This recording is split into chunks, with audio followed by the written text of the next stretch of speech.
Mazmur 91. Dalam lindungan Allah.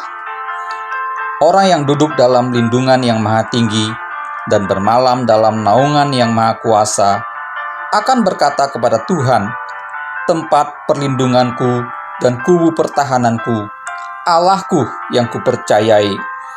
Sungguh dialah yang akan melepaskan engkau dari jerat penangkap burung, dari penyakit sampar yang busuk.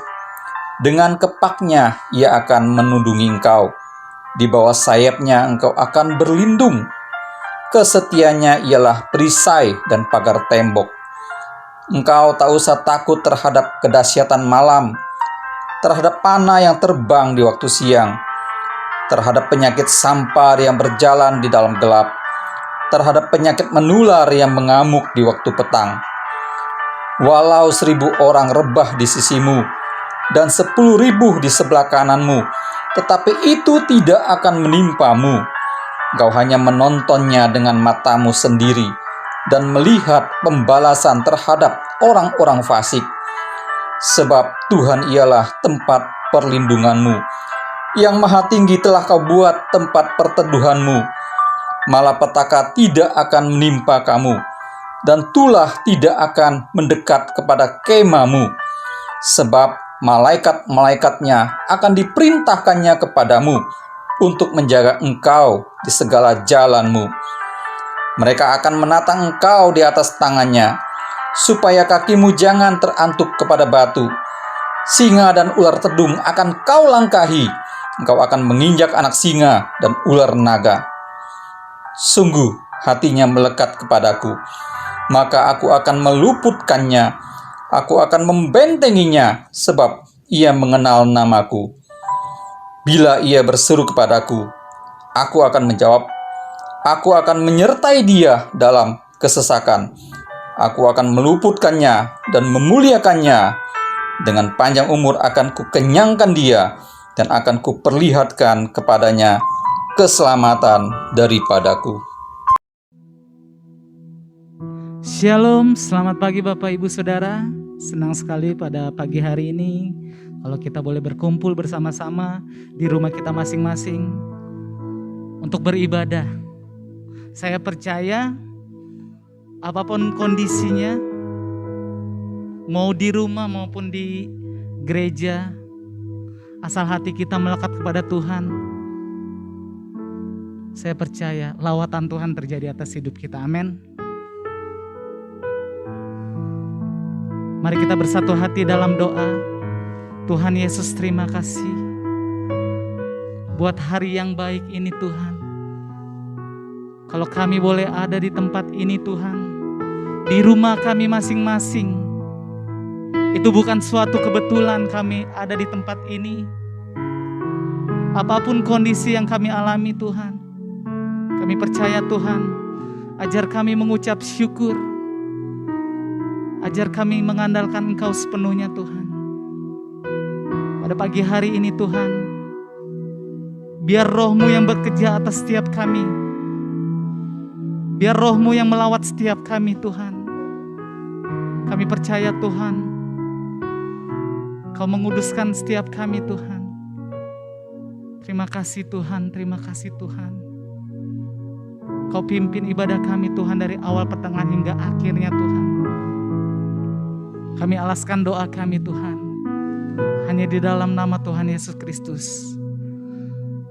Haleluya, amin. Masih dalam hadirat Tuhan Bapak Ibu, mari buka hatimu, mari buka hatimu. Kita mau naikkan satu pujian ini. Biarlah pujian ini boleh menyenangkan hati Tuhan. Rindu selalu bersamamu, tinggal di dalam kediaman-Mu, oh Tuhan, sebab ku suka hadirat-Mu.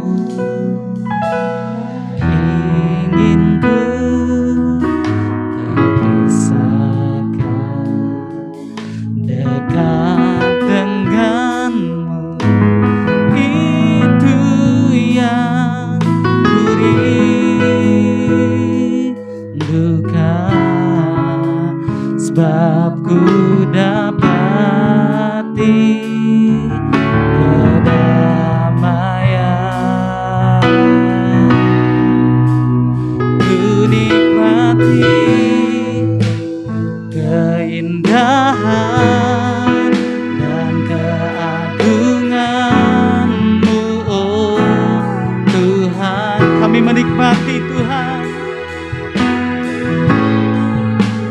Kemuliaan-Mu, menyembah-Mu dengan segenap ku nikmati. Kami rindu menikmati hadirat-Mu Tuhan. Kami rindu Tuhan.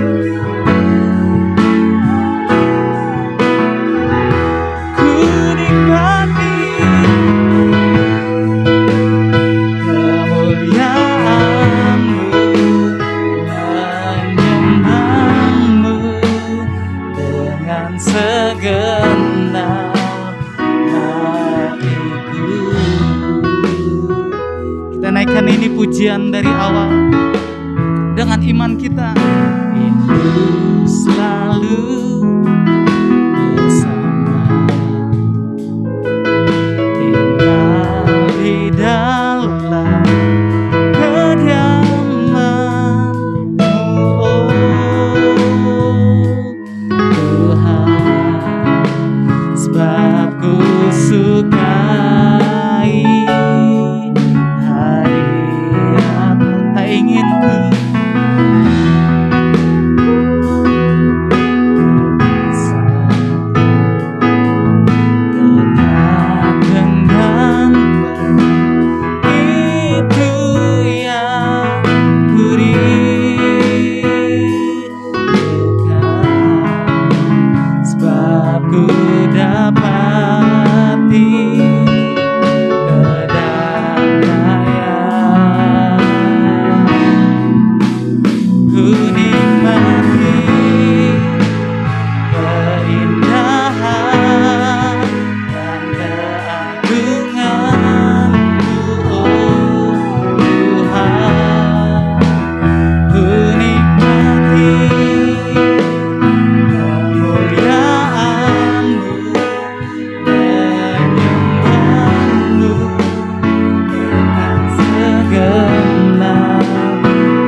kemuliaan-Mu Tuhan. Menyembah-Mu dengan segenap hatiku.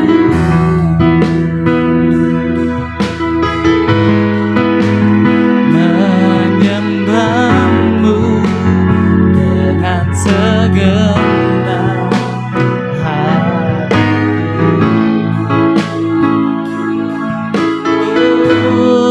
Mari sembah Tuhan Yesus.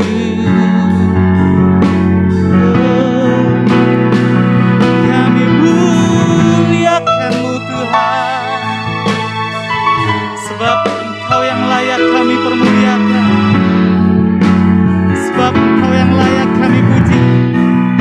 Biar segala pujian sembah kami Tuhan menjadi dupa yang harum. Tuhan, mari angkat suara-Mu, Engkau buka hati-Mu, kita mulai menyembah Tuhan. Terima kasih Tuhan. Haleluya. Oh Tuhan, haleluya. Kami bersyukur, kami sembah Tuhan. We glory, kami menyembah-Mu. Engkau Allah kami yang hidup, Engkau Allah kami yang perkasa. Tiada nama lain di kolong langit ini. Kami bersyukur Tuhan, kami bersyukur punya Allah seperti Engkau. Oh Tuhan, terima kasih Tuhan, terima kasih Yesus, terima kasih.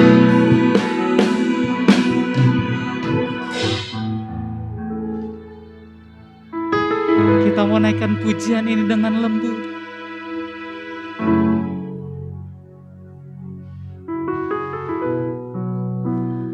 Ku nikmati keindahan dan keagungan-Mu, oh Tuhan. Ku nikmati kemuliaan-Mu, menyembah-Mu dengan segenap. Ku nikmati keindahan dan keagungan-Mu, oh Tuhan. Ku nikmati kemuliaan-Mu, menyembah-Mu dengan segenap hatiku. Oh Tuhan, menyembah-Mu dengan segenap hatiku. Katakan menyembah-Mu. Menyembah-Mu dengan segenap hatiku.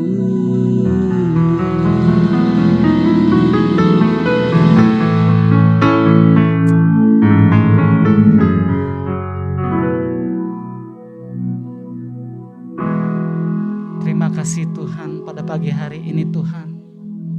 Biar kerinduan kami Tuhan hanya memuji, menyenangkan hati Tuhan. Ajar setiap kami Tuhan untuk semakin rindu Tuhan, semakin melekat hanya kepadamu Tuhan. Sebentar kami akan memuji-Mu lebih lagi Tuhan. Yang siap untuk memuji Tuhan, mari sama-sama kita katakan amin. Masih siap untuk memuji Tuhan Bapak Ibu yang di rumah? Saya percaya masih siap. Yang siap untuk memuji Tuhan, kita sama-sama bersorak. Woo!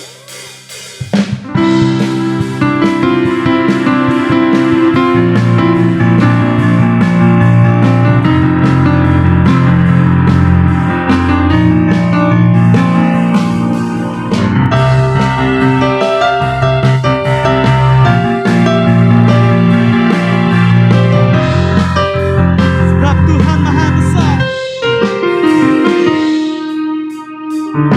Sebab Tuhan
percaya Tuhan kuasa-Mu dahsyat menghancurkan musuh.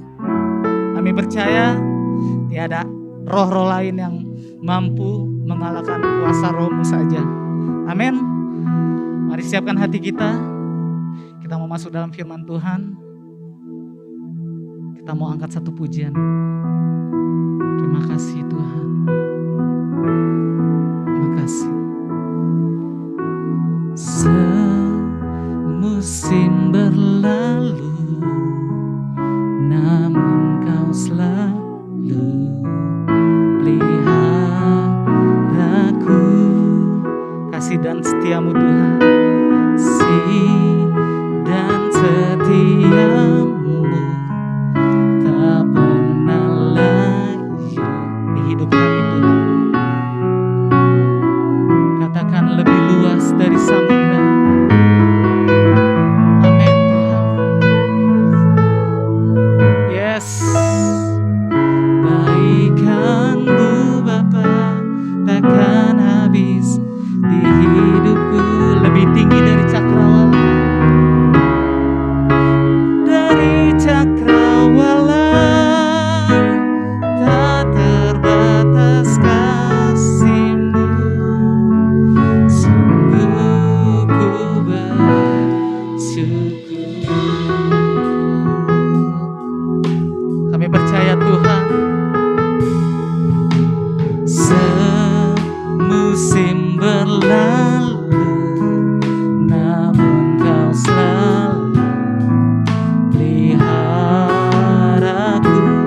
Kasih dan setia-Mu Tuhan, kasih dan setia-Mu tak pernah layu di hidupku. Lebih luas dari samudra, kebaikan-Mu Bapa takkan habis di hidupku. Lebih tinggi dari cakrawala, tak terbatas kasih-Mu. Sungguh ku bersyukur. Katakan lebih luas.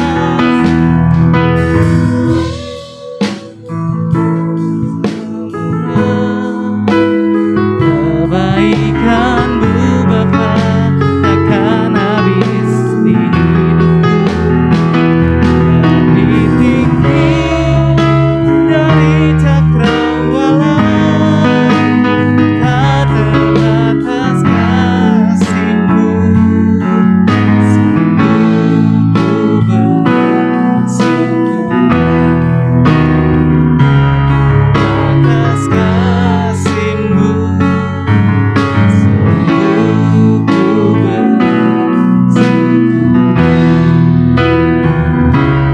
atas kasih-Mu. Sungguh ku bersyukur.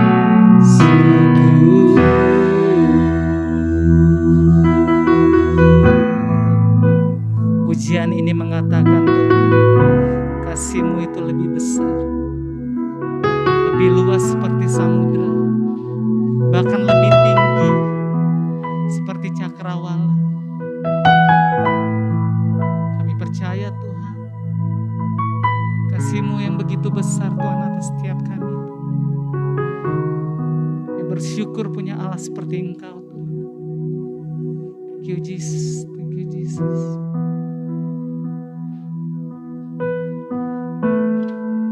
Pada pagi hari ini juga Tuhan, sebentar kami akan mendengarkan kebenaran firman-Mu Tuhan. Kami percaya Tuhan, hamba-Mu yang menyampaikan firman-Mu Tuhan. Kami percaya Tuhan, melalui bibirnya Tuhan, biar kuasa Tuhan dinyatakan. Kami percaya Tuhan, di saat firman-Mu Tuhan Engkau tabur Tuhan, biarlah kami menjadi bejana Tuhan, menjadi tanah yang baik Tuhan. Di saat benih itu ditanam Tuhan, biar boleh berakar Tuhan, bertumbuh dan menghasilkan buah yang baik Tuhan. Dan biar kami boleh berdampak Tuhan terhadap sekeliling kami Tuhan, baik di lingkungan pekerjaan kami, di keluarga kami, bahkan sampai ke bangsa-bangsa Tuhan.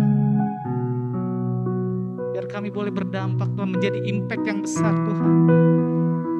Terima kasih Tuhan Yesus. Terima kasih. Terima kasih Tuhan.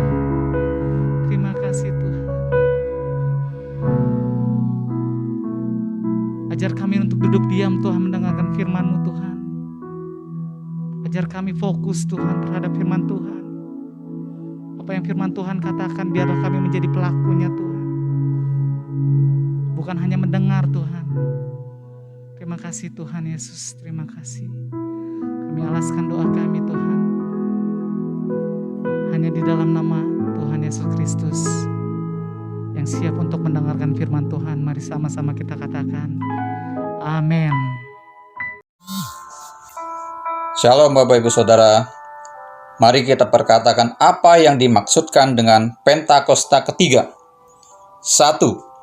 Pentakosta ketiga adalah pencurahan Roh Kudus yang dahsyat di zaman now, melebihi yang terjadi di Azusa Street. 2. Pentakosta ketiga akan mengakibatkan penuaian jiwa yang terbesar dan yang terakhir sebelum Tuhan Yesus datang kembali. 3.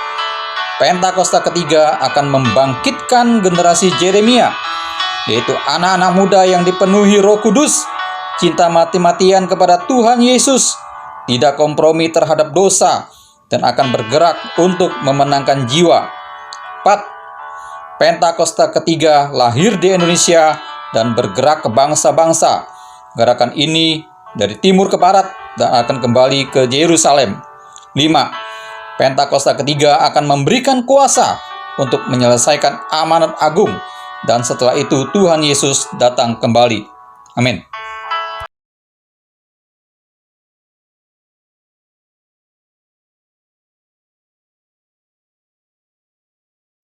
Shalom semuanya.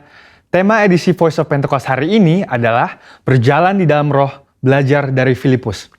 Kita akan melihat contoh dan ciri-ciri orang yang hidup di dalam roh dari kehidupan Filipus yang mengalami pertumbuhan rohani oleh karena ketaatan dan kesetiaannya dalam mengikuti firman serta tuntunan Roh Kudus.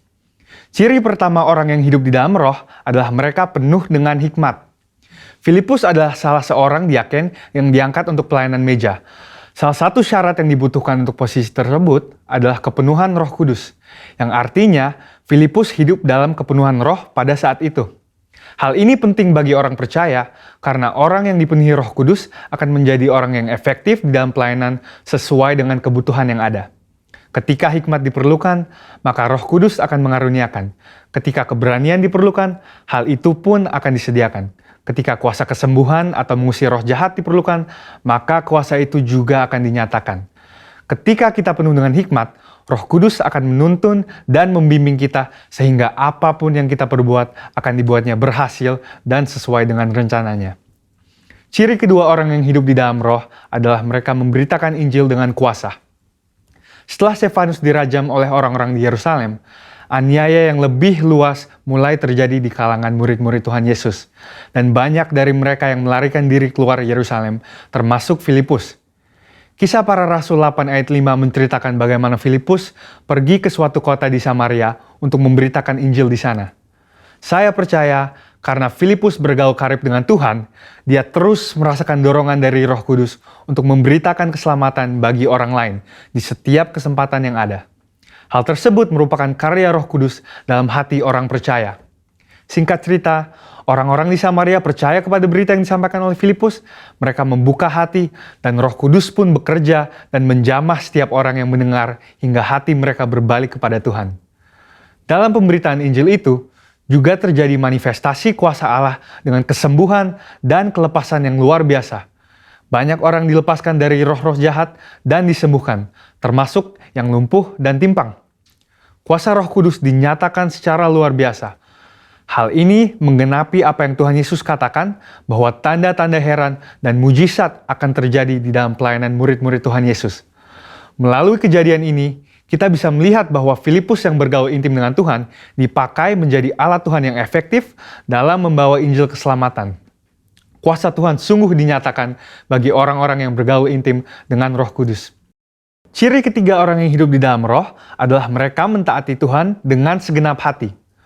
Suatu hari ketika Filipus sedang di tengah pelayanan yang terus berkembang di Samaria, Tuhan mengutus satu malaikat untuk membawa pesan untuk dia. Kisah Para Rasul 8 ayat 26 berkata, "Kemudian berkatalah seorang malaikat Tuhan kepada Filipus.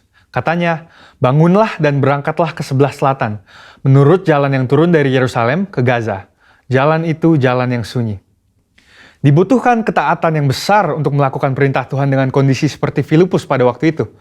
Filipus bisa saja berpikir bahwa pelayanannya masih sangat dibutuhkan di Samaria, atau belum ada orang lain yang bisa menggantikannya untuk melayani di sana.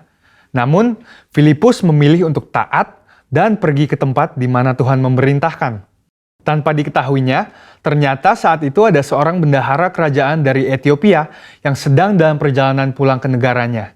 Dia seorang penganut agama Yahudi yang pulang dari ibadah di Yerusalem dan saat itu sedang membaca kitab Yesaya. Filipus dituntun oleh Roh Kudus untuk mendekati kereta pembesar itu dan menanyakan apakah dia mengerti arti dari ayat yang dibacanya.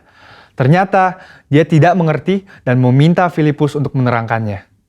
Dia menggunakan kesempatan ini untuk memberitakan Injil dan bendahara tersebut pun akhirnya percaya dan dibaptis. Ini adalah contoh bahwa seringkali Roh Kudus akan mendorong kita untuk melakukan hal-hal yang mungkin tidak bisa kita mengerti. Dan dalam situasi seperti ini, yang dibutuhkan dari kita hanyalah ketaatan. Dan pada waktunya, Tuhanlah yang akan menyatakan rencananya kepada kita, seperti dalam contoh kehidupan Filipus. Ciri keempat orang yang hidup di dalam Roh adalah mereka membimbing keluarganya di dalam Tuhan. Bertahun-tahun kemudian, Rasul Paulus pergi untuk mengunjungi Filipus yang saat itu tinggal di Kaisarea. Kisah Para Rasul 21 ayat 8-9 menyebutkan bahwa dia mempunyai 4 anak yang mempunyai karunia untuk bernubuat. Mungkinkah kehidupan rohani dari anak-anak Filipus yang demikian timbul dari hubungan yang jauh dari Roh Kudus? Hal itu tidak mungkin. Anak-anak Filipus hidup intim dengan Tuhan dan mereka bertumbuh dalam kerohanian yang luar biasa. Mereka bertumbuh dalam aspek-aspek kerohanian yang lain seperti mengasihi Tuhan, hidup dalam kekudusan, dan pelayanan bagi gereja Tuhan dari bimbingan ayahnya yang hidup bergaul dengan Tuhan. Kesimpulannya adalah bahwa iman kita tidak akan berkembang dengan sehat jika kita tidak mengandalkan firman Tuhan dan Roh Kudus. Sebab kehidupan yang intim dengan Tuhan harus dibangun secara intensional dan harus disertai dengan disiplin rohani dan hati yang lembut sehingga orang lain pun bisa merasakan dampak dari kuasa Roh Kudus melalui kehidupan kita. Saudara, untuk penjelasan lebih lengkapnya dari tim teologi kami, jangan lupa buka link yang ada di atas atau scan QR Code yang tersedia. Salam integritas, Tuhan Yesus memberkati.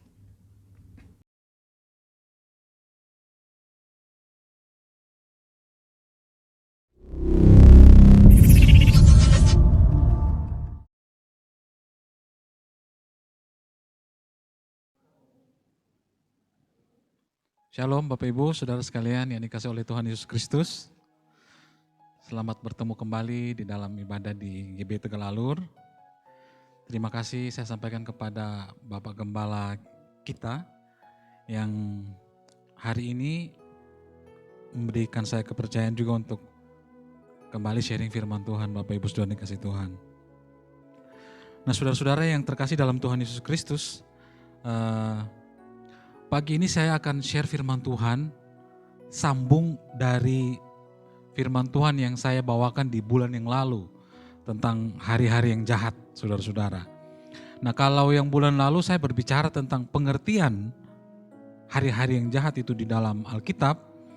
Nah pagi ini saudara-saudara saya ingin menjelaskan sedikit tentang sikap orang percaya, tentang sikap orang Kristen ketika ada di dalam masa-masa hari-hari yang jahat itu tadi, saudara-saudara. Saya bulan lalu saya sudah katakan saudara-saudara bahwa saudara dan saya saat ini sedang hidup di dalam hari-hari yang jahat itu. Kita sedang berada di dalamnya.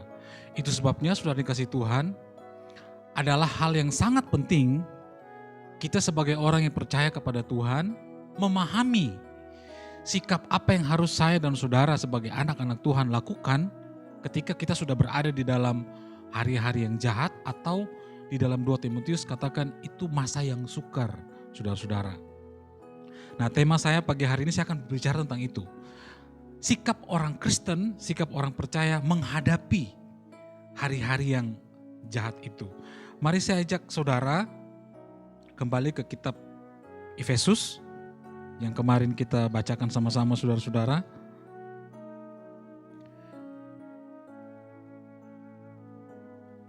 Saya ajak saudara lihat di Efesus pasal ke-5.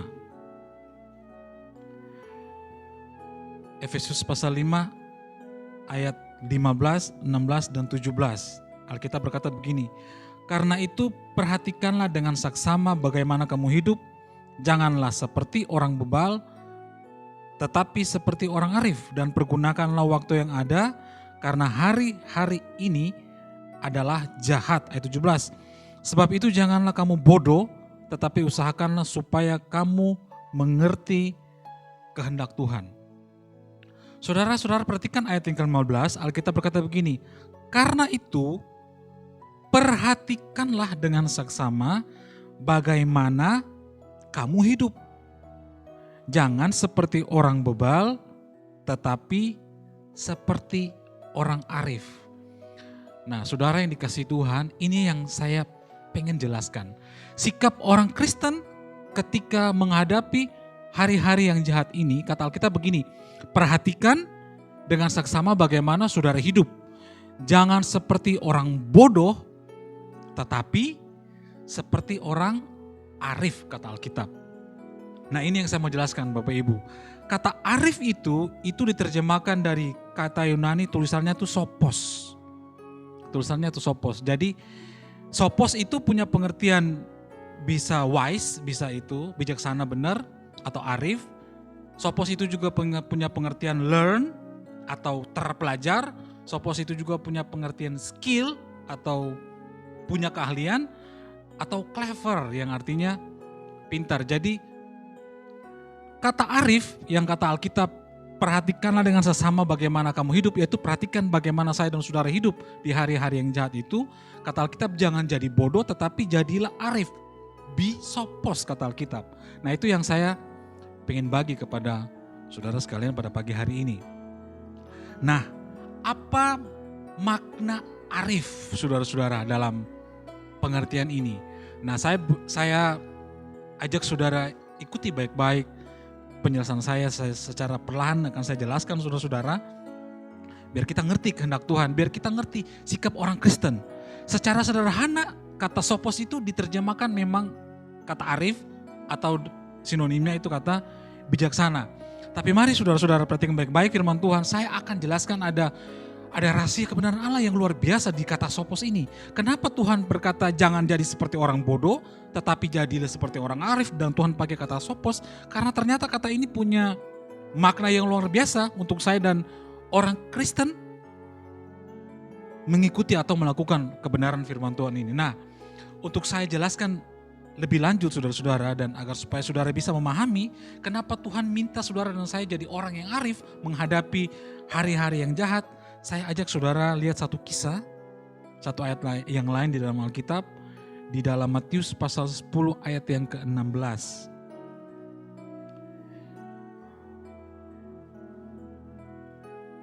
Matius pasal yang ke-10 ayat yang ke-16. Apa itu makan arif? Saya ajak saudara lihat itu Matius pasal 10 ayat yang ke-16.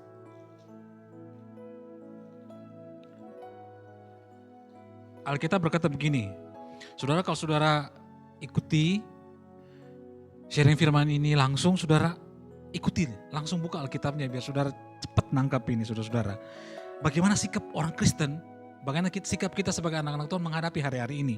Lihat di Matius pasal 10 ayat 16, saya bacakan ayat itu. Kata firman Tuhan, lihat, ini kata Tuhan Yesus, lihat, aku mengutus kamu seperti domba ke tengah-tengah serigala. Perhatikan baik-baik. Lihat, aku mengutus kamu seperti domba ke tengah-tengah serigala. Saudara dan saya itu seperti domba, kita ada di tengah-tengah serigala. Ini bukankah ini jahat banget saudara? Saudara dan saya ada di tengah-tengah serigala. Lalu saudara perhatikan kata-kata Tuhan Yesus selanjutnya. Saudara perhatikan nasihat Tuhan Yesus. Sebab itu hendaklah kamu cerdik. Perhatikan baik-baik, ada kata cerdik di situ. Sebab itu hendaklah kamu cerdik seperti ular dan tulus seperti merpati. Ini saudara, ini adalah salah satu sikap orang Kristen. Yang saya katakan tadi, ketika kita ada di tengah-tengah orang-orang yang jahat. Kenapa saya bilang orang yang jahat? Ketika kita ada di tengah-tengah masa yang sukar, masa-masa yang jahat, yang di dalamnya begitu banyak kejahatan. Nah, ini salah satu sikap yang begitu luar biasa yang Tuhan Yesus ajarkan kepada saudara dan saya. Kalau saudara dan saya baca memang sekilas agaknya sulit dipahami saudara-saudara. Sulit mencerna apa maksud Tuhan Yesus. Hendaklah kamu cerdik seperti ular dan tulus seperti merpati. Nah, pagi ini saya jelasin dikit saudara-saudara. Kenapa Tuhan Yesus menyuruh saya dan saudara bersikap cerdik seperti ular dan tulus seperti merpati ketika kita ada di tengah-tengah gerombolan serigala. Atau ketika kita ada di tengah-tengah hari-hari yang jahat. Seperti sekarang-sekarang ini yang saudara dan saya sudah ada di dalamnya. Saudara-saudara, kalau saudara ikuti firman Tuhan yang saya sampaikan di bulan lalu, saudara akan ngerti bahwa kita sudah ada di dalamnya. Dan bahkan mungkin kita sudah melakukan hal-hal yang sebenarnya Tuhan gak suka. Karena membuat degradasi moral dalam kehidupan saudara dan saya. Saya akan jelaskan ini satu bagian saja saudara. Di situ ada 2 bagian, kata Tuhan, hendaklah kamu cerdik seperti ular dan tulus seperti merpati untuk menghadapi orang-orang yang saya bilang tadi gerombolan serigala ini. Tapi pagi ini saya cuma mau jelaskan satu aja saudara-saudara, karena waktu singkat. Saya mau jelaskan begini saudara, hendaklah kamu cerdik seperti ular. Itu yang saya mau jelaskan. Nah saudara-saudara yang dikasih oleh Tuhan Yesus Kristus, kalau saudara baca Alkitab ini, Tuhan berkata, hendaklah kamu cerdik seperti ular di tengah-tengah gerombolan serigala, saudara-saudara. Mungkin saudara akan agak bingung karena sesungguhnya ular itu bukan binatang yang agresif. Ular bukan seperti harimau gitu ya. Dia agresif banget kalau dia mau terkam mangsanya, dia kejar mangsanya, larinya cepat banget saudara-saudara. Saya juga waktu merenungkan firman Tuhan ini saudara-saudara, saya berusaha cari kecerdikan ular itu apa. Waktu saya lagi mempersiapkan firman Tuhan ini beberapa waktu yang lalu, saya cari tahu apa sih kecerdikan ular itu. Ular gak bisa cepat, ular gak punya kaki, ular kalau merangkak juga lambat gitu kan ya, gak bisa cepat. Dan ada ular yang juga gak berbisa. Saya pikir apa kecerdikan ular, kenapa Tuhan Yesus mengajarkan saudara dan saya untuk cerdik seperti ular di tengah-tengah gerombolan serigala, angkatan yang jahat itu saudara-saudara. Nah, pagi ini saya mau jelaskan saudara-saudara. Saya belajar, akhirnya saya cari tahu, saya buka beberapa artikel, saya cari kebenaran firman Tuhan, saya penasaran saudara-saudara. Lalu saya cari artikel yang memuat tentang ular. Ada banyak hal di sana saudara-saudara saya dapati, dan ada satu kebenaran saudara-saudara yang akhirnya saya temukan ketika saya mempelajari artikel-artikel itu. Jadi saudara-saudara, ternyata ular itu, nah itu saya bilang tadi, udah gak bisa agresif, udah gak punya kaki. Ternyata ular saudara-saudara, matanya itu gak seperti mata kita manusia yang normal. Atau ular itu ternyata matanya gak setajam ular matanya burung elang gitu, yang bisa lihat jauh ke depan. Dia sudah menatap mangsanya jauh ke depan. Ternyata ular punya penglihatan itu agak buram-buram saudara-saudara. Itu saya dapati di artikel-artikel tentang ular lah gitu ya. Terus yang lain yang saya dapati, nah ini yang membuat saya mengerti kenapa Tuhan menyuruh saudara dan saya cerdik seperti ular. Ternyata ular itu punya sensor. Di ular itu di bagian kepalanya tuh dia punya sensor. Pertama sensor panas di bagian kepala mulutnya. Dia untuk mendeteksi panas yang ada atau mendeteksi keadaan di sekeliling ular itu di bagian mulutnya.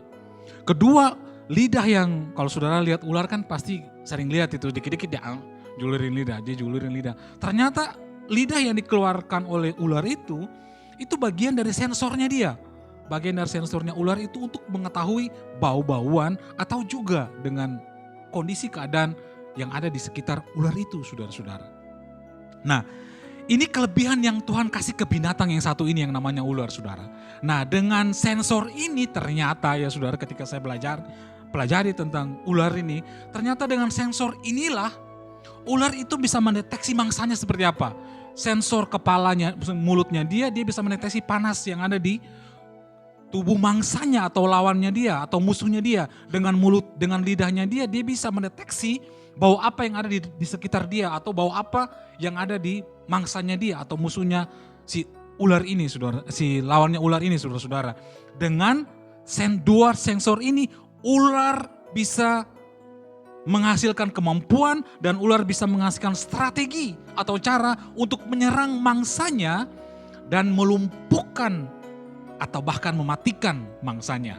Secara singkat ya saudara-saudara, karena saya ada banyak ternyata hal-hal yang saya baca tentang ular, tapi dua sensor ini yang ternyata inilah yang membuat ular tuh memiliki kemampuan untuk membaca situasi di sekitar dia. Pertama itu, dua sensor ini membuat ular bisa membaca situasi dekat dia, sekitar dia. Dan yang kedua, gara-gara atau karena dua sensor ini, ular itu bisa membangun suatu cara. Dia bisa membangun satu strategi untuk menyerang mangsa dan melumpuhkan mangsanya, saudara-saudara. Nah, disinilah ternyata kecerdikan ular itu, saudara-saudara. Dia nggak punya kaki, nggak bisa lari cepat, matanya nggak setajam burung elang. Dia nggak bisa seagresif binatang yang lain gitu si ular ini. Tapi saudara-saudara, dalam keadaan banyak kelemahan, ular tuh banyak kelemahannya saudara-saudara. Tapi dalam keadaan dia lemah seperti itu, nggak bisa agresif, nggak bisa cepat. Ternyata dia punya dua sensor. Yang dengan sensor itu dia bisa punya kemampuan untuk membaca situasi. Kedua, dia bisa membangun strategi untuk menyerang dan melumpuhkan mangsanya. Nah saudara, apa kaitannya ini? Nah saya balik ke Alkitab. Alkitab berkata begini. Lihat Matius 10 ayat 16. Aku mengutus kamu seperti domba ke tengah-tengah serigala, sebab itu hendaklah kamu cerdik. Nah, kata cerdik ini saudara, dia beda kata dengan yang kata di Efesus pasal 5. Dia pakai kata pronimos saudara-saudara, tapi sinonim. Nah ini saya jelasin saudara-saudara ya. Kata cerdik itu diterjemahkan dengan kata pronimos. Memang beda dengan kata sopos di kata Efesus pasal 5 ayat 15. Tapi dua kata ini sinonim. Artinya punya makna yang sama. Dua kata ini punya makna yang sama. Kalau di Matius terjemahkan kata cerdik, kalau di Efesus pasal 5 Alkitab terjemahkan kata arif. Sebenarnya dua kata ini punya makna yang sinonim atau yang serupa, saudara-saudara. Nah, Alkitab terjemahkan di Matius pasal 10 ayat 16 ini kata cerdik. Nah saudara, saya sudah bilang tadi, kecerdikan ular itu adalah karena dia mempunyai dua sensor yang bisa membuat dia mampu mendeteksi keadaan sekitar dan membuat dia bisa membangun strategi untuk melumpuhkan musuhnya. Nah, saudara-saudara, inilah yang Tuhan Yesus ingin saudara dan saya belajar. Dari Matius pasal 10 ayat 16, saya cuma mau bagikan satu. Hendaklah kamu cerdik seperti ular, itu apa maksudnya saudara-saudara? Artinya saudara, sebagai orang yang percaya kepada Tuhan Yesus Kristus, hendaklah saudara dan saya punya kemampuan membaca situasi, punya kemampuan pronimos. Ini yang Tuhan mau. Hendaklah saudara dan saya itu punya kemampuan pronimos. Kemampuan pronimos itu apa? Kemampuan membaca situasi dan punya strategi menghadapi persoalan. Itu cerdik. Saudara, cerdik itu beda dengan tipu muslihat ya. Jangan saudara samakan antara cerdik dan tipu muslihat saudara-saudara. Ini yang saya pengen bagikan kepada kita semua pagi ini saudara. Ketika saudara dan saya berada di dalam masa-masa seperti ini, hal yang paling pertama yang saudara dan saya harus miliki adalah kemampuan pronimos ini. Kita harus bisa melihat situasi, membaca keadaan sekeliling kita, membaca situasi di sekeliling kita, dan kita harus bisa punya strategi, belajar membangun strategi untuk menghadapi persoalan yang ada di depan saudara dan saya. Saya ulangi, jadi cerdik seperti ular itu bukan bicara kita tipu muslihat, bukan kita bicara akal-akalan saudara-saudara ya, bukan kita menipu orang lain supaya kita menang, kita menipu orang lain supaya kita untung, kita menipu teman kita sendiri, kita menipu saudara kita sendiri supaya kita makin kaya, kita makin diberkati. Bukan itu. Jadi cerdik seperti ular, pronimos seperti ular ini berbicara tentang kemampuan melihat situasi, membaca situasi, dan kemampuan untuk membangun strategi, melawan atau menyelesaikan persoalan yang sedang saudara dan saya hadapi. Itu pronimos, saudara-saudara. Jadi pronimos itu bukan nipu ya. Cerdik seperti ular dulu, saya berpikir cerdik itu tipu muslihat, saudara-saudara. Ternyata setelah saya belajar Alkitab, cerdik itu bukan. Cerdik itu bukan tipu muslihat. Cerdik itu kemampuan. Kemampuan kita baca situasi, kita mengelola situasi, dan kemampuan untuk membangun strategi menghadapi, menyelesaikan persoalan itu, saudara-saudara.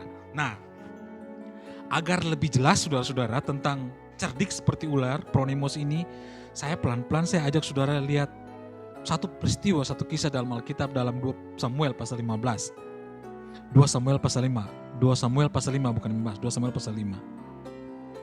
Ingat ya, cerdik seperti ular, pronimosnya ular bukan tipu muslihat. Mari saya ajak saudara lihat di 2 Samuel pasal 5 mulai 17.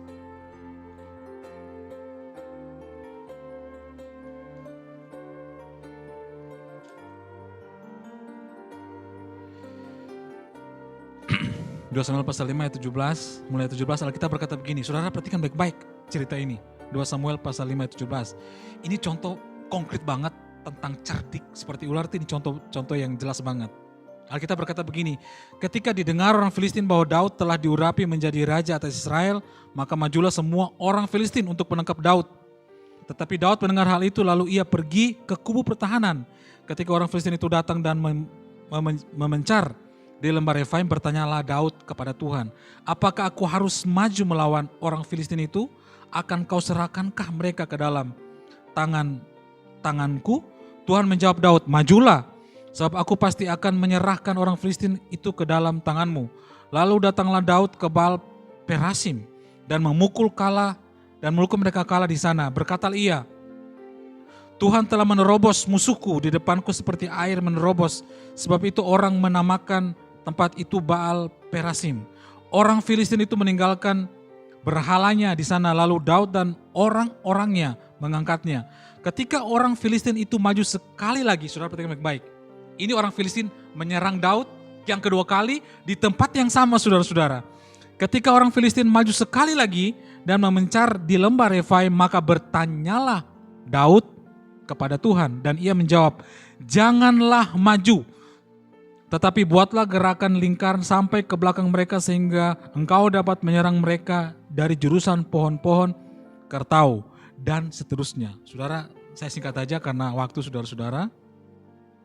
Saudara, ini salah satu contoh tentang cerdik seperti ular itu seperti ini. Waktu pertama kali, saudara perhatikan ayat-ayat ini, waktu pertama kali Daud diserang oleh orang Filistin, Tuhan tanya sama Daud. Daud tanya sama Tuhan kebalik. Daud tanya sama Tuhan, Tuhan akankah kau serahkan, apakah aku harus maju berperang? Tuhan berkata kepada Daud, maju berperang. Lalu Daud maju berperang dan mengalahkan orang Filistin. Saudara lihat yang kedua, orang Filistin kembali menyerang Raja Daud di tempat yang sama. Lalu bertanyalah Daud kepada Tuhan, apakah aku harus maju menyerang orang Filistin? Lalu Tuhan jawab, jangan maju. Tuhan kasih cara yang lain. Tuhan kasih strategi yang lain kepada Daud untuk menghadapi orang Filistin. Dan Daud pun menang. Saudara perhatikan baik-baik. Waktu pertama kali Daud perang lawan Filistin, Daud bertanya, Tuhan apakah harus maju? Tuhan berkata maju. Lalu Daud menang. Yang kedua, ketika orang Filistin datang menyerang Daud lagi dan Daud bertanya kepada Tuhan, apakah aku harus maju? Perhatikan jawab Tuhan baik-baik. Tuhan berkata jangan maju, tetapi buatlah gerakan lingkar. Itu strategi dari Tuhan. Nah, inilah pronimos, saudara-saudara. Inilah pronimos. Pronimos itu bicara kemampuan baca situasi atau strategi untuk melumpuhkan atau mengalahkan musuh. Inilah pronimos. Inilah cerdik yang Alkitab katakan di dalam Matius pasal 10 ayat yang ke-16 tadi. Jadi saudara-saudara, bagi kita anak Tuhan sesungguhnya masalah besar apapun yang saudara dan saya hadapi, bagi Tuhan itu gak masalah. Ini pesan yang saya ingin sampaikan saudara-saudara. Saudara dan saya hadapi masalah sebesar apapun, bagi Tuhan itu gak masalah. Yang penting satu, kita tahu. Yang penting satu, saudara dan saya tahu cara menyelesaikan masalah itu. Sekali lagi saya ulangi saudara-saudara. Sebesar apapun masalah saudara dan saya hadapi, bagi Tuhan itu gak masalah. Yang penting saudara dan saya tahu bagaimana cara menyelesaikan masalah yang saudara dan saya sedang hadapi. Dan ingat baik-baik, masalah yang kita hadapi 2 tahun lalu, 3 tahun lalu, 5 tahun lalu, 10 tahun lalu, belum tentu sama penyelesaiannya dengan masalah yang kita hadapi sekarang. Itu sebabnya Alkitab katakan orang percaya itu jangan sekali-sekali mengandalkan kekuatannya. Andalkanlah Tuhan selalu dalam hidupnya. Kenapa? Masalah yang kita hadapi 10 tahun yang lalu belum tentu sama penyelesaiannya dengan masalah yang kita hadapi sekarang. Saudara mendidik anak saudara 5 tahun yang lalu, 10 tahun yang lalu, percayalah, saudara pasti akan berbeda mengurus anak yang sekarang. Saya dididik oleh orang tua saya 10-15 tahun yang lalu, 20 tahun yang lalu, saudara-saudara. Berbeda dengan saya mendidik anak saya sekarang, saudara-saudara. Kenapa? Karena masalahnya sudah beda. Cara bergaulnya sudah beda. Input yang masuk ke anak saya sudah beda. Beda dengan input yang masuk ke saya dulu. Nah, saudara yang dikasih oleh Tuhan Yesus Kristus, inilah yang Alkitab katakan tadi. Hendaklah kamu cerdik seperti ular dan tulus seperti merpati. Inilah pertama sikap orang Kristen, inilah sikap pertama kita sebagai orang yang percaya ketika kita berada di masa-masa yang sukar atau ketika kita berada di hari-hari yang jahat. Milikilah pronimos, milikilah kemampuan untuk membaca situasi, milikilah strategi untuk menghadapi situasi dan masalah yang saya dan saudara hadapi. Ingat baik-baik, besar apapun masalah saudara dan saya hadapi, kalau kita diberi jalan keluar oleh Tuhan, masalah itu pasti selesai. Percayalah saudara-saudara, setiap masalah yang saudara dan saya hadapi, sebesar apapun masalah itu, pasti ada jalan keluarnya. Pertanyaannya tergantung saudara dan saya, kita mau bertanya sama Tuhan enggak? Kita mau minta tolong sama Tuhan enggak? Kita mau berdoa sama Tuhan enggak? Masalahnya kan terkadang kita terlalu merasa diri pintar, merasa diri sudah berpengalaman, sehingga kadang-kadang ketika kita menghadapi masalah, kita sepelekan masalah, akibatnya kita kalah dengan masalah itu. Saya ulangi saudara, pronimos itu bukan tentang masalahnya besar atau enggak, bukan. Pronimos itu tentang cara, tentang strategi yang Tuhan kasih kepada saudara dan saya untuk menghadapi setiap persoalan yang kita alami dalam hidup kita. Saudara ingat, 5 tahun ke depan, 10 tahun ke depan, itu masalah yang saya hadapi pasti berbeda. Solusinya pasti berbeda, cara jalan keluarnya. Itu sebabnya saudara-saudara di akhir firman Tuhan ini saya ingin sampaikan, andalkanlah Tuhan selalu.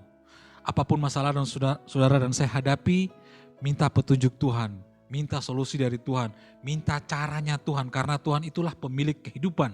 Tuhan yang paling mengerti cara menyelesaikan setiap persoalan saudara dan saya yang kita hadapi saat-saat ini. Sebesar apapun persoalan kita, sebesar apapun pergumulan saudara dan saya, kalau kita tahu jalan keluarnya, kita dapati jalan keluarnya dari Tuhan, maka persoalan itu pasti akan selesai. Itu saja saudara yang saya dapat sampaikan, sudah 25 menit berjalan saudara-saudara. Saya ajak saudara berdoa sebelum kita akhiri. Bapa Surgawi, terima kasih buat waktu ini, terima kasih buat firman Tuhan. Tuhan, hamba sudah sampaikan sedikit tentang bagaimana sikap kita sebagai orang-orang yang percaya ketika kita menghadapi masa-masa yang sukar, ketika kita berada seperti domba di tengah-tengah serigala, ketika kita berada di hari-hari yang jahat-jahat seperti sekarang ini Tuhan. Beri kami hikmat, beri kami kemampuan Tuhan, berkati setiap jemaat-Mu, berkati setiap umat-Mu yang menyaksikan ibadah Tegal Alur pada hari ini Tuhan, dan biarlah firman Tuhan itu menjadi berkat, biarlah pujian penyembahan, seluruh ibadah kami hari ini memberkati setiap umat-Mu yang menyaksikannya Tuhan. Terima kasih Bapa, kami sudah berdoa, mengucap syukur dalam nama Tuhan Yesus Kristus, Tuhan Juru Selamat kami. Haleluya. Amin. Mari seluruh kekasih Tuhan angkat kedua tanganmu ke atas untuk siapkan diri kita untuk terima berkat Tuhan. Kasih karunia yang berlimpah-limpah dari Allah Bapa, damai sejahtera dari Tuhan kita Yesus Kristus, dan persekutuan yang manis dengan Roh Kudus biarlah menyertai saudara-saudara sekalian dari hari ini sampai selama-lamanya. Mari semua yang percaya diberkati oleh Tuhan, kita katakan amin. Bapa yang mengasihiku, tak kau pandang bentuk dan rupaku.